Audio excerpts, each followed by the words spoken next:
Hello everyone, my name is Squash Gonzalez, and you're going to watch me download a bunch of emulators, and I'm going to talk about them, and that's what today is going to be. Let's get right into it. So the first emulator that we're going to talk about today is one for the Magnavox Odyssey, and the Magnavox Odyssey is a system that was released in September 1972 in America by the Sanders Associates in Magnavox. So check this out.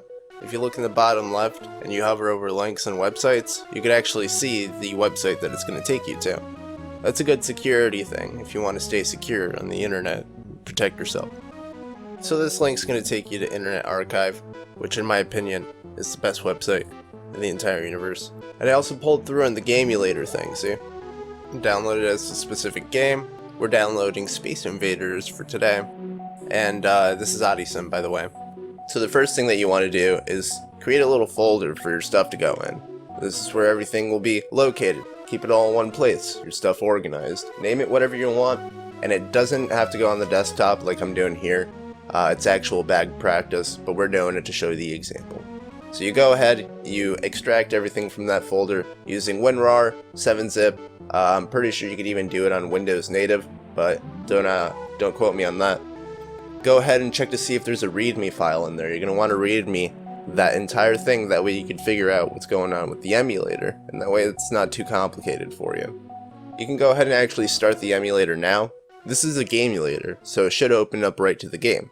But as you can see in this example, it's opening up into my first monitor, so I'm not able to get actual good footage of that one without compromising myself and the goods within my pants. The next emulator that we're going to talk about is I'll get the name in a second, but we're going to check out this video right quick.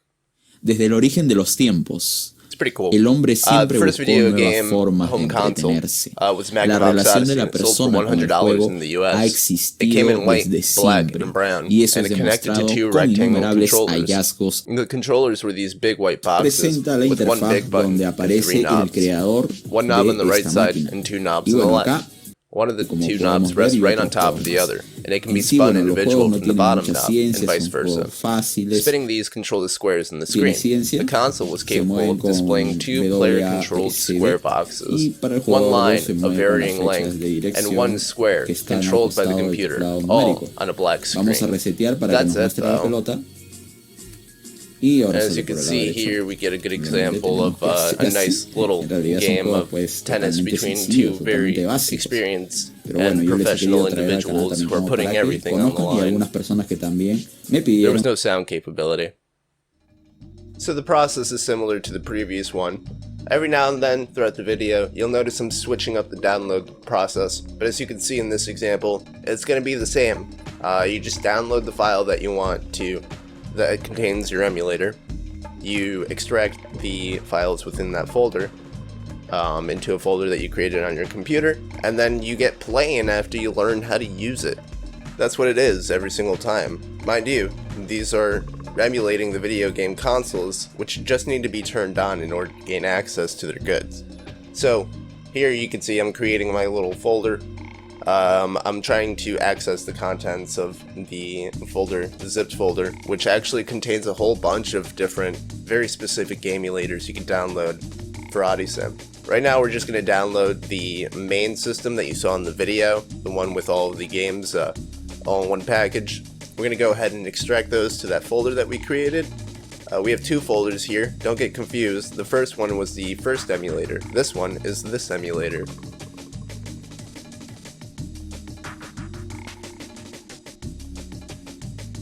So we go ahead, we start Odysim, and it has kind of a neat intro. I'm going to show you that again. I'll let it play.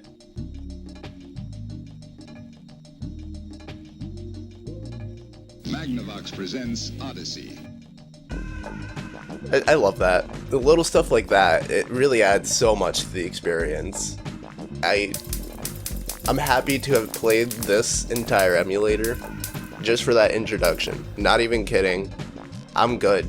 I don't need to play any of these other games. I played 3 games, I think, and they're exactly what they look like. Anyways, Overlays were provided, as you can see, for specific games that you would attach to the TV, and this would add to the environment that was the two squares, one rectangle and one tiny square on a black screen. Yeah, they would act as the graphics for the game. Now, mind you, this might not seem innovative right now, but this was huge back then. The very first video game light gun was also offered for this console, though it was sold separately. There's one game on this emulator that you could use with it.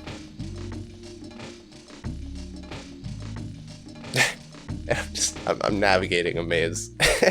that's the fun that I found here with this.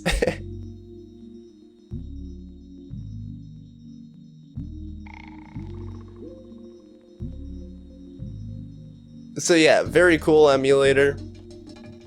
Very cool systems. Let's move on to the next. So randomly enough, the RCA Studio 2 is next. It's a pretty weird console that was released in January 1977 in America by RCA.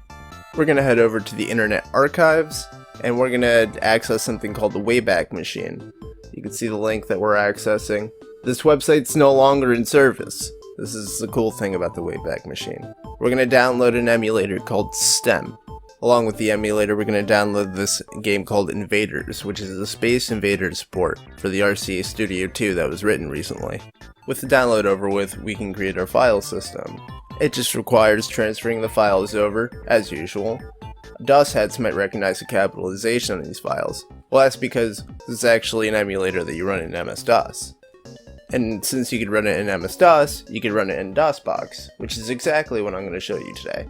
The RCA Studio 2 is the second generation console, sold for $150 in the US, that was apparently made obsolete by the previous generation, the Fairchild F. F is for fun. It came in one color, business brown, and the controllers were physically on the console itself. But you wouldn't see this coming from the emulator, the emulation that we're going to see going on here. So that I don't have to type a bunch of words out for you guys to read, we're going to go ahead and do the simple process of creating that DOSBox configuration in a shortcut, a process of which I explained on a previous video for DOSBoxing. Only available through Squash MVP on YouTube, specifically that website on that channel. I am going to let it play out while I spit some dirty facts about the RCA Studio. The controllers were a 10-numbered keypad design and sat on either side of the console. It was capable of monochrome displays, resembling that of Pong consoles, as well as directly making simple beep sounds with slight changes in length and tone.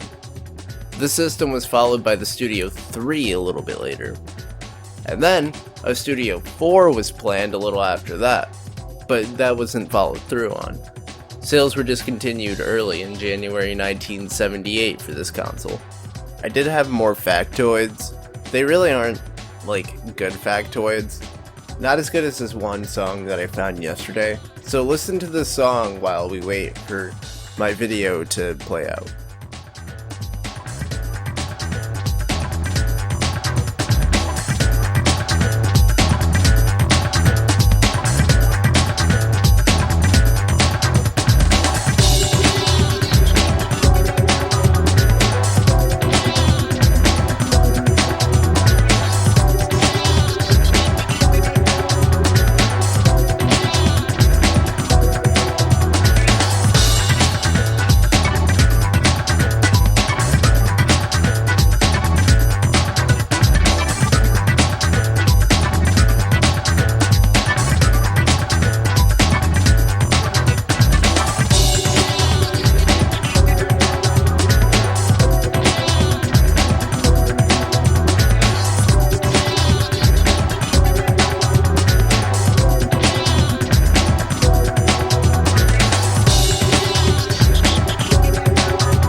So we got the emulator running, but it's a blank screen because we didn't like put a cartridge within the system. It's easily fixable with this. We just turn it back off and go into the command line and just type in the game. And add the extension too, just in case, I guess. And then we get invaders. Pretty cool. You can find the information for this game on the website, on the Wayback Machine. Links are down below in the comments for all of these websites. I took some time to try and figure out the controls here, left and right. I think that was A and Z on my keyboard, and then shoot was either spacebar or enter. But after figuring that out, I actually had a pretty good time playing this. It felt pretty good. It was a little bit difficult getting the shots in and dodging, but I do like a challenge, and the challenge in this one isn't too artificial. It just came with my unfamiliarity of the controls. So that's the RCA Studio 2. Pretty neat stuff. Let's move on.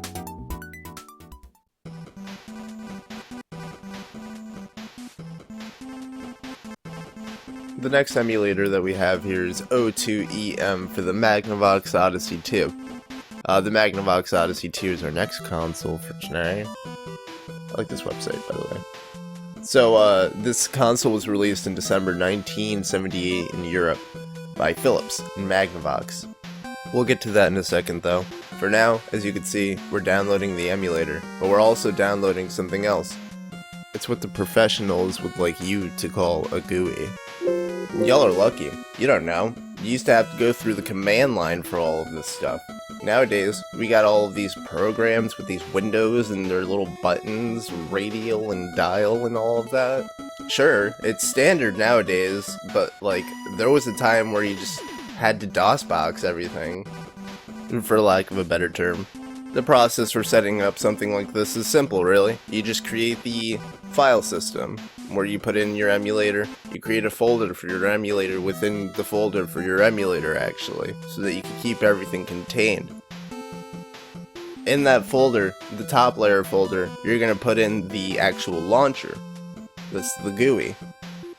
In our case, it's called O2EM Launcher, and it's specific to the application, which is kind of cool, I guess. It makes it just a little bit easier to set up. There are a lot of applications that do this kind of thing. Mupen64 Plus is one really prominent example within the N64 emulator space. And then there's Mednafen, which is a kind of catch-all emulator. That one you have to run through the command line too.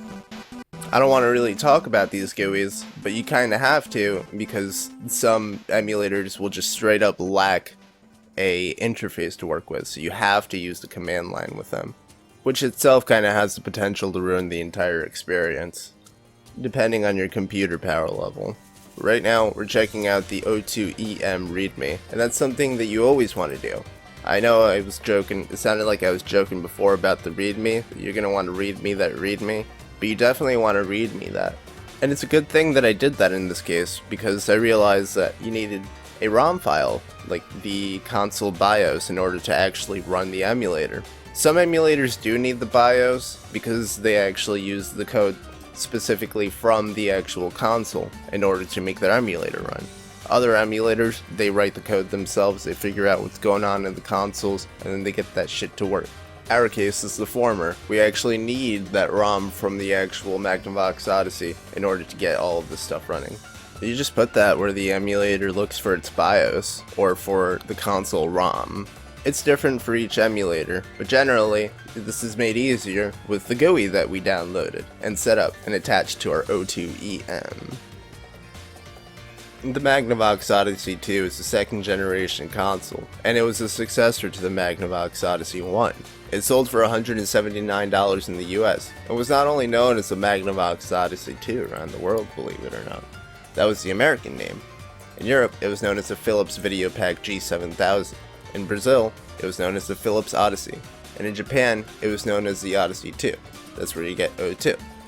They were all different in their own little ways, but the main similarities with the Odysseys were the silver, the black, the off-white colors of the consoles, backgrounds unique for each game, the alphanumeric keyboard for programming or educational games, and the use of the standard 8-direction joystick design of the 1970s, with a single action button at the top corner, left or right, depending on the release, or the release period.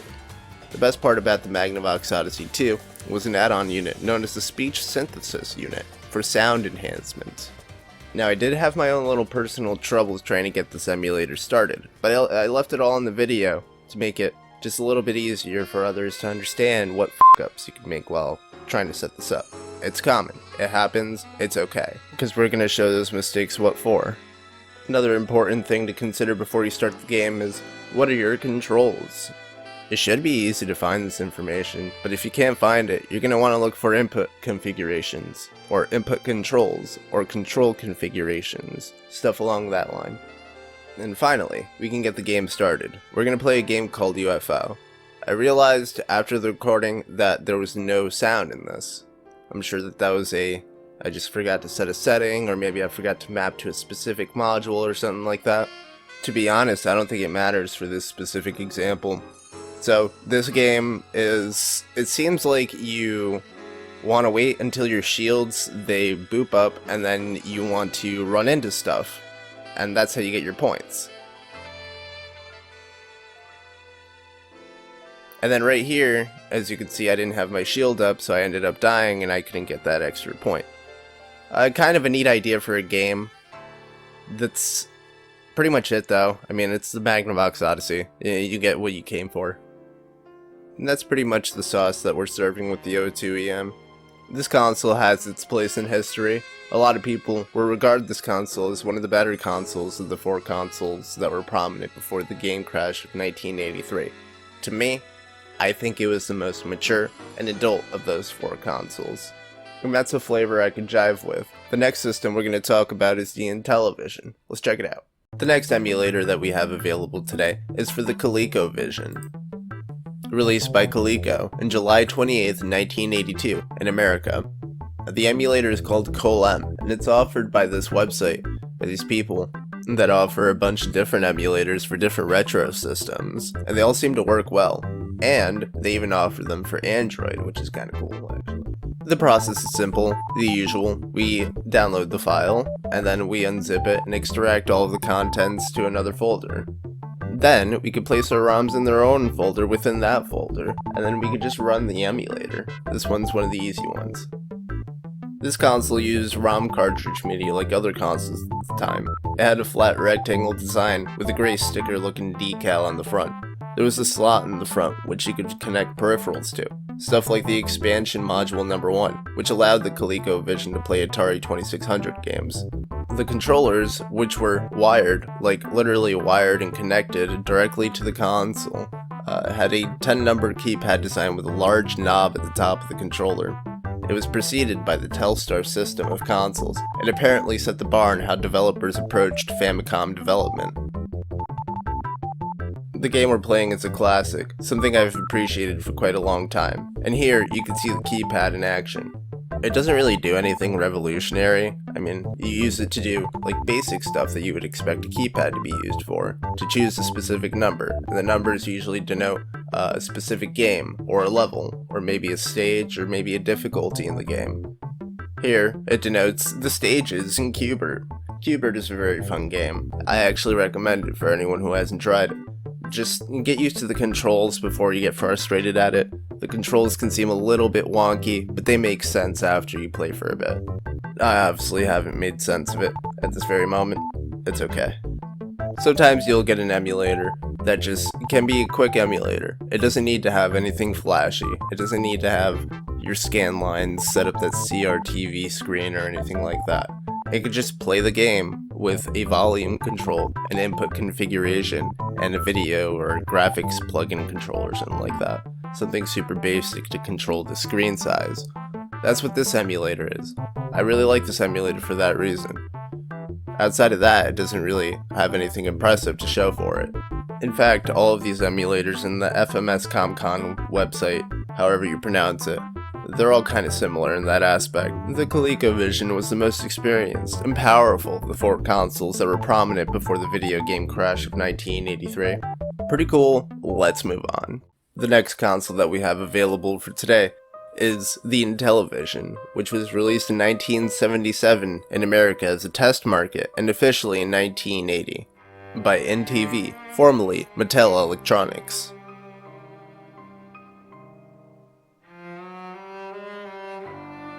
The emulator that we're going with is actually offered by Intellivision.com. I'm not sure if that's just like the same people. It'd be pretty cool if it is.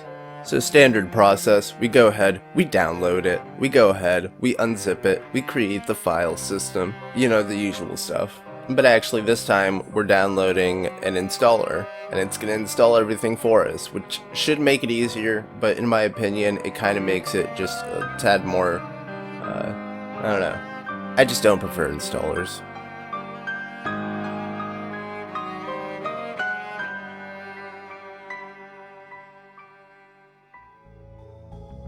So here we are, we open up the emulator, and we're just gonna go ahead and just do the regular program stuff. We've all seen this before. We accept agreements, we tell it where to download the files. It's a good time. By the way, the Intellivision can come in a wood or a plastic look. The wood one looks pretty nice. And as you can see, I'm downloading it exactly where I set up that file, that folder on the desktop there, which is hiding behind that window. I can't show it. You can see it right there inside the tree though.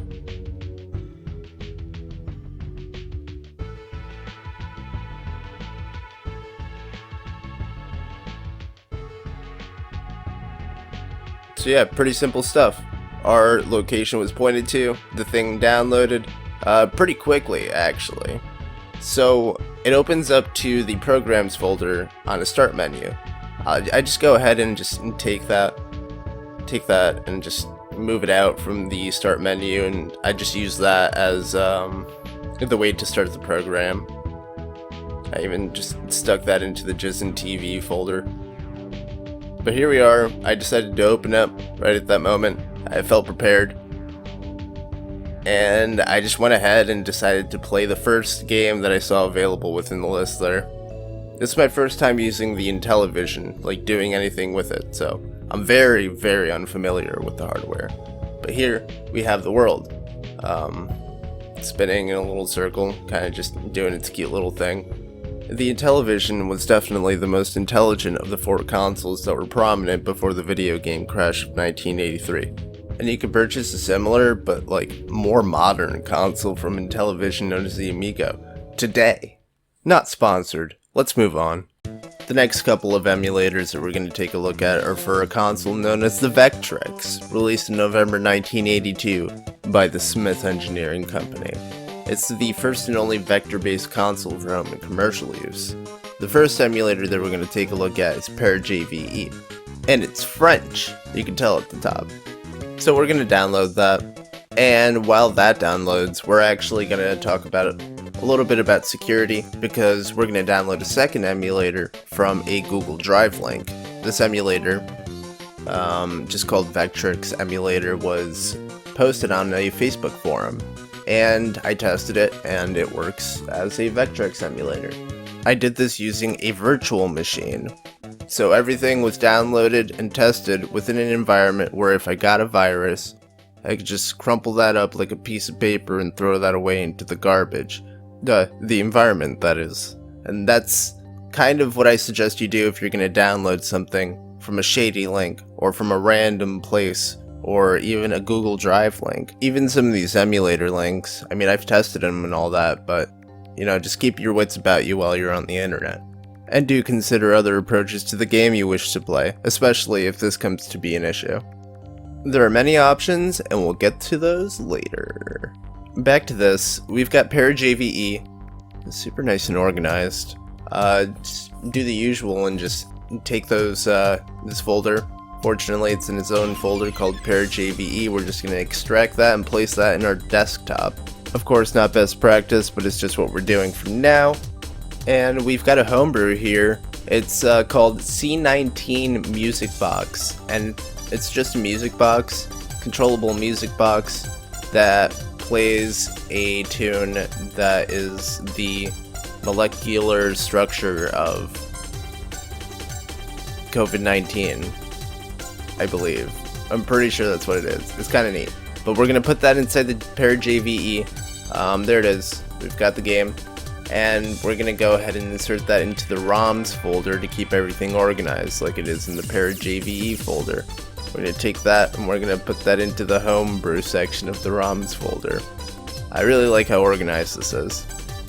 So we're going to head back up and we're going to start this shit. ParaJVE is ready to start. It's ready to start right there. Extract and play. There's nothing better than that. Like, it's so good for new users, people who aren't good with computers and stuff. When you open it up, it's going to give you a nice splash screen that kind of gives you a nice introduction to the entire application. A nice little controls thing.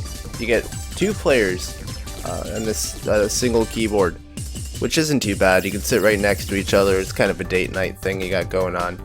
And this is actually like an all-prepared emulator. I'm looking through this list here and I'm thinking, wait, I don't have a single one of these games. I don't have any of these games. I don't know what you're talking about. Starsling? 3D demo? Starsling? I can't read it. Pop-Off? You're telling me I have Pop-Off in my collection? Let's go ahead and check out, pick another ROM. There, you could actually open your file system and check out the folders that you have inside your system. And there, you see I have a bunch of games that I do in fact have the game that it was saying that I had. The emulator just basically comes pre-downloaded with a bunch of games. It's pretty wild. You're going to see it open up here. It's a resizable window, which you always love. And then it starts right up to the game. Very easy to use, simple emulator that runs just how you expect it to run on hardware of like 2017 or something. I don't know what's going on with my laptop here. The Vectrex is a black console and it sold for $199 in the United States. And it looks very, like, you could recognize it. It was attached to its own monochrome CRT monitor, so there wasn't really a need to connect it to a TV. There was even a handle at the top, so you could carry it around like a little lunchbox. Graphics could be added through the use of color overlays, similar to the Magnavox Odyssey, and they were usually made specific for each game. A wired controller could be folded directly to the bottom of the unit, and then put away with a little hatchet that you could fold over on top of it. It was kind of cute. And a second controller could be connected for multiplayer games. It only had 2 controller ports, though. The controller itself was a rectangle controller with 4 pretty big buttons and a joystick all in a row. Cool stuff? So that's it for this emulator. The next emulator that we're going to talk about is that other Vectrex emulator, the one that I got from the Drive link. Sure, it was useful to talk about some security stuff, but it's also a fantastic emulator in and of itself. Someone put a lot of love and care into it. The process is fairly simple, good stuff extraction. You just take the files and extract them to a folder, which you could use the files in. And then we start the emulator from there. So this is the Cadillac of Vectrex emulators. It's got a lot of settings that you can mess around with, a lot of really seemingly unnecessary stuff that really adds to the experience of playing an emulator. The screen surface of the window is actually overlaid with blur effects, or dust effects, or the glare that you would get from a lamp. And you can adjust those settings, like the direction in which the lamp is pointing the light in. It's wild. I've never seen this kind of stuff. But it also takes forever to start, and it doesn't run properly on my computer, so I can't get a good recording of it. One more fact on the Vectrex before we move on. A successor console with a color display was planned, but then that was scrapped with the release of other hardwares. Which is too bad, really. I think the Vectrex is kind of cool. The next emulators that we're going to talk about are for the MSX. It was a network of standardized home computer architecture that was sold mostly outside of the US, beginning in June 16, 1983. The first one we have here is Blue MSX. Very nice website. I really like the design of this website, actually. So, the MSX, you may not recognize it just as the MSX. Actually, I don't know what MSX means, I couldn't figure that out. But to give you an example, the first commercial MSX available for public purchase was actually known as the Mitsubishi ML8000, released on October 21st, 1983. As you can see, the process for this emulator is the usual process, as we do, the usualities. We're going to take all of the contents of our folder and we're going to place them into a folder in which we could actually use and access. Here we're doing it on my desktop. Squash practice. It's not best practice, but it's the practice that we need. So, the game that we're going to try out is Dig Dug. And this one kind of, when I first saw it like open, I was kind of overwhelmed. But there's a lot of really neat settings that they just give you access to as you're playing the game, which kind of emulates the fact that it's a home computer. You know? So, the console, it connected to a TV to display, and it had a keyboard connected directly to the top of the console. With arrow keys in the bottom right corner, you know, the keyboard goodness. You can connect controllers and such to the console, like joysticks, pads, and other stuff. A pretty neat thing it's got going on. Before the prominence of Nintendo, major companies like Hudson Soft and Konami mainly developed games for the MSX hardware. And Hudson Soft, you remember them, the little B guys? They're owned by Konami now. They do gacha stuff. That's what Konami does now. So as you can see, I'm looky-looing, trying to figure out how to set up the joystick. There's all the accessories you could actually connect to it as a joystick, which is kind of interesting. Right here I'm using a mouse. I decided to use a mouse. That's the way to go, I guess. So a little bit of a quality of life thing. Let's talk about opening the actual ROM from the emulator. Here with this emulator, I went ahead inside the finder, the file finder. I found the file within my actual directory, and then I clicked open. But that's not the only way that you could actually open these ROMs. You could click and drag these ROMs over to the exe, the icon, and just drop it right on there. And it should start up in most cases. There's another case where if you have the actual emulator open, and it has a GUI of some type or a screen or something, you can click and drag the ROM and just place it on top of that window. And that's another way that you could open it. So I hope that makes it clear that I'm not a magician of any kind, and that this is in fact reality, and that this is the life that you are currently living. No technical gymnastics here. I'm showing you everything that comes with having to emulate these systems. I hope I'm not missing anything, and if you have any questions, or concerns, for that matter, feel free to leave them down in the comments, or even just contact me directly. So there's another emulator that you could use with the MSX, I guess fittingly, since there's a bunch of MSXs, of course you want a bunch of emulators. Pretty sure they're all the same though, because it is a standardized home computer architecture, as I described it. So this emulator is called OpenMSX. The process is, the usual. I don't want to say the usual. I'm going through each and every individual download to show you the little caveats with, not the caveats, I guess the differences between each little download. Also to show you how simple it is to figure out emulators. Once you figure out your first one, you figured them all out. Not in terms of you can't create an emulator at that point. I mean, fuck it, try it out. Don't let me stop you.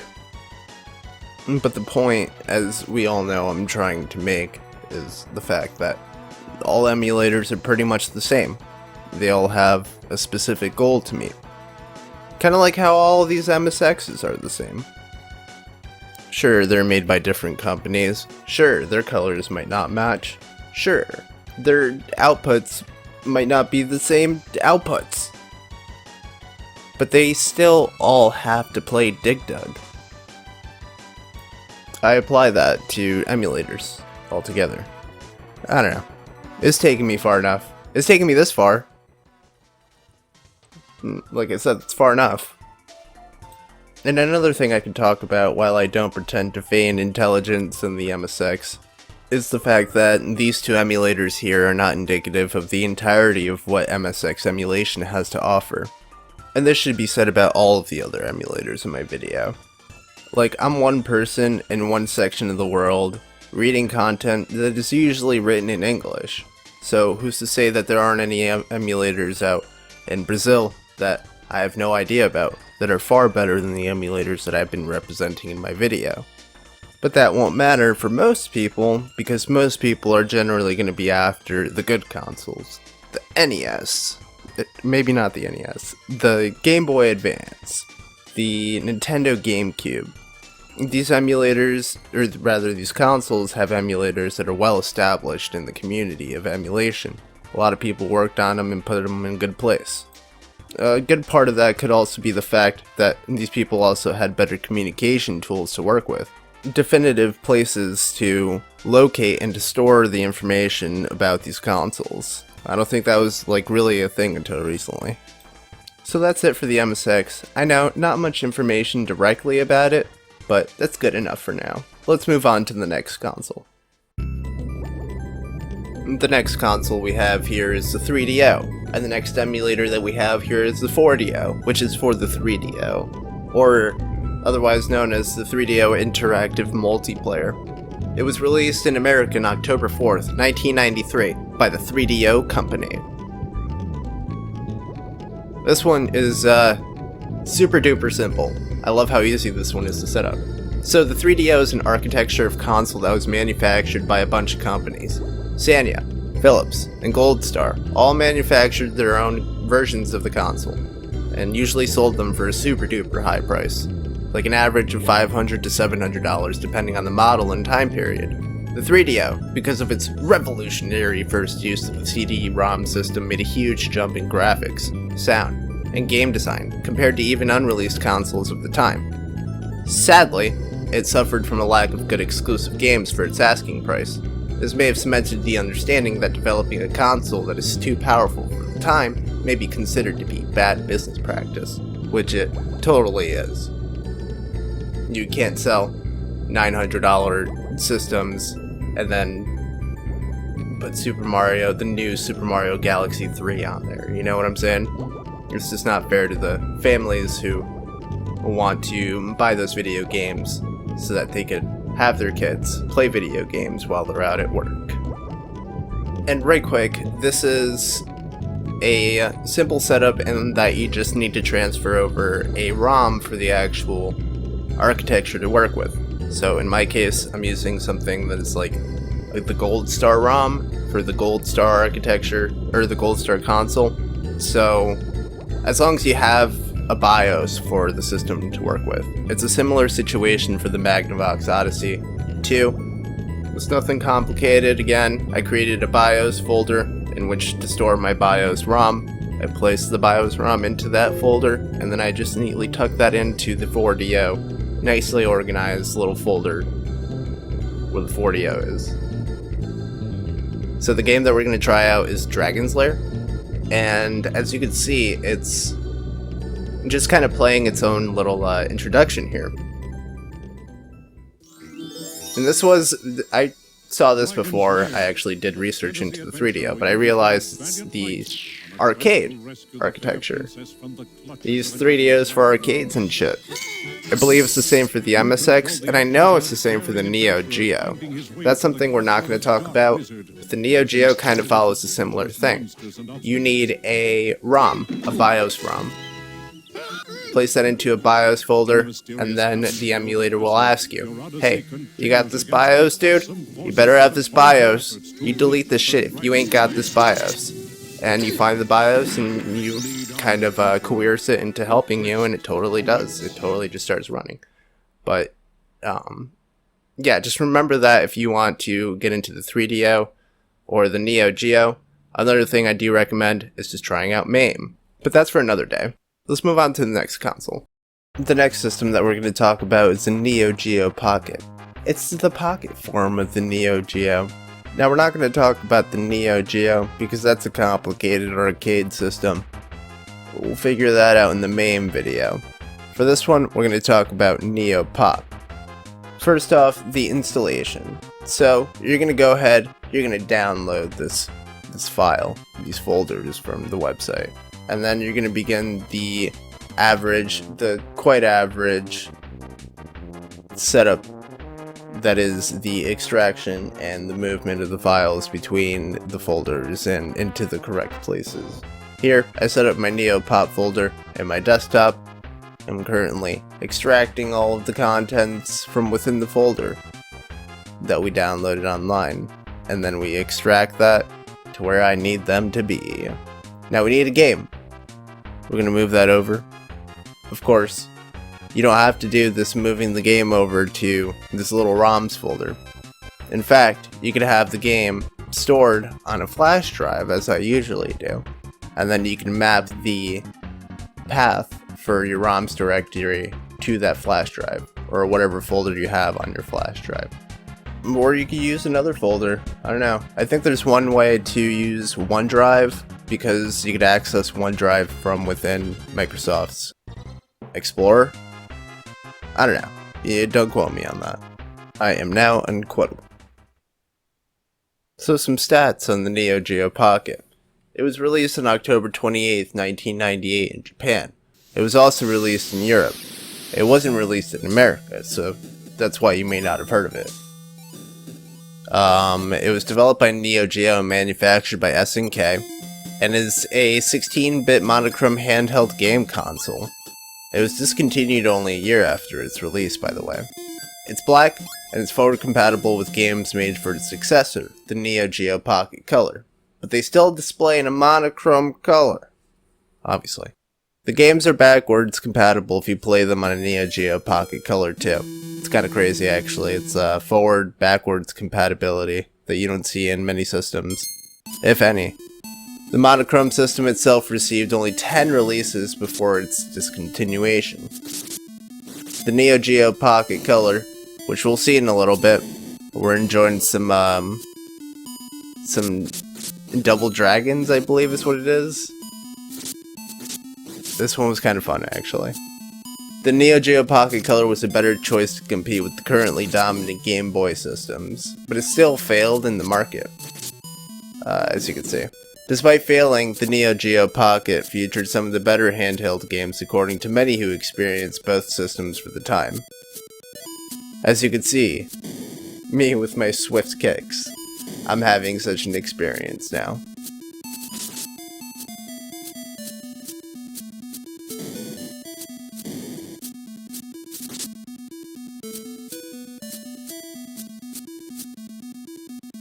Oh.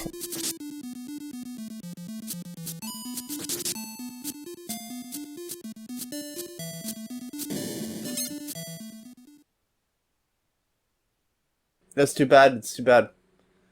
Because I was pulling some sick moves in that AI. They had no idea what was coming there. So the cool thing about this emulator is that you can run both monochrome and color games. It's not mind-blowing stuff. It's not the world's most incredible thing. It's fine. If you want to give it something, I think that's good enough. So let's do a quick recap on what we talked about today, just to make it a little bit easier to understand what you need to worry about when you're doing all this emulations. So, you're going to need to find an emulator. It doesn't need to be anyone on this list, but it might most likely be. So, you want to worry about internet security. You want to figure out how to secure yourself and keep yourself safe on the internet. There are other ways of getting emulators that you know you can trust. That's perfect. You go ahead and trust them. That's your prerogative. That's your decision. Then you want to worry about graphics. We didn't go that much into graphics. We only talked about basic stuff like scaling and extra visual effects and stuff like that, and more kind of their effect on the computer's performance. But there is more to worry about with graphics, such as plugins and filters, and we'll get into those later. Next, you want to worry about the input. How are you able to control it? Can you control it? What are your controls? I showed a few examples of setting up the input configuration for different emulators in this episode. We're going to do a lot more in the next episode. Finally, you want to be able to hear everything. The emulators that we've seen today had these very simple volume controls. volume slider bar, mute on, mute off. And then you need to play the game, which is very important, a very important step. I've shown different approaches as to how to access the contents that are within your ROMs. So that's the system. Let's move on to the next one. The next console we're going to talk about is called the Wonderswan, another handheld console. And it's kind of similar to the Neo Geo Pocket actually, as you'll learn in a little bit. The emulator that we're going to talk about for today is named OSwan, a Wonderswan emulator, specifically Wonderswan.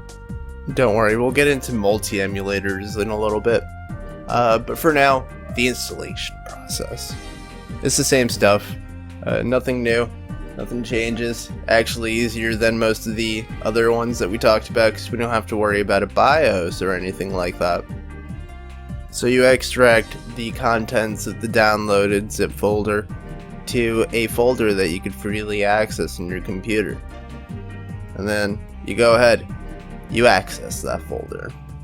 From within that folder, you could induce a specific command that allows you to call upon the powers of the Wonderswan to induce its abilities upon the universe and to bring about a specific instance of a particular video game in which you would like to play.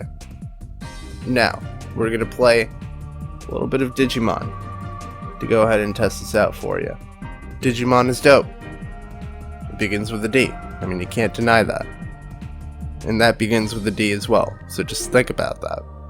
Oh, and the scaling is tiny, by the way, so that I could actually record it without my computer just blowing its frickin' mind. So don't worry about that. We're gonna have to deal with that for this one. The Wonderswan, released March 4th, 1999, by Bandai, is a 16-bit console. It was sold with a monochrome display, and then it later came with a colors display.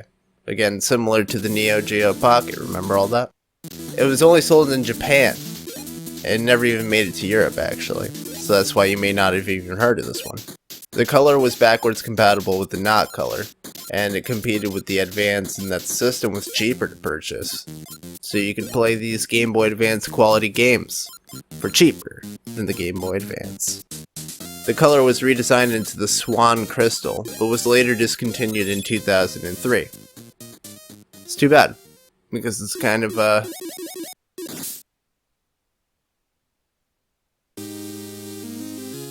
it's one of those systems that I feel like I missed out on, you know? I feel the same exact way about the Neo Geo Pocket. I have no frickin' idea what this says, by the way. I went ahead and still tried to write an English word in there.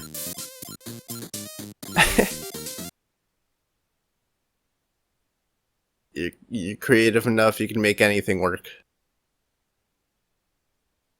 And apparently the name that I was able to make work was Lutz. Oh, what a dope name for Digimon, actually. Just think about it. No need to think about it. No need to think about what that was either. Damn it. I feel like I got myself on that one.